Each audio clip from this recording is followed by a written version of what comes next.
This circular cast-on can be used to start knitting in the round or flat. First, place your tail on the right side and you're working on over to the left. And now you're going to make a loop. This is the working yarn coming over the top of your yarn tail.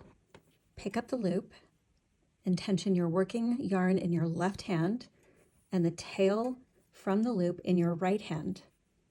With your working needle, dip in to the loop and knit a stitch. Yarn over, dip back into the loop and knit a stitch. This is 3 stitches cast on.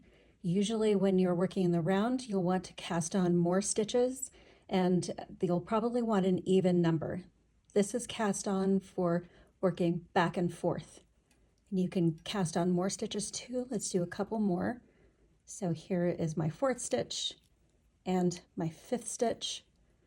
Again, since I am knitting back and forth, I'm going to just pull this to tighten that up.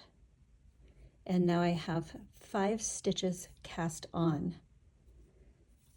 And I can start knitting from that now just by turning over and knitting those stitches.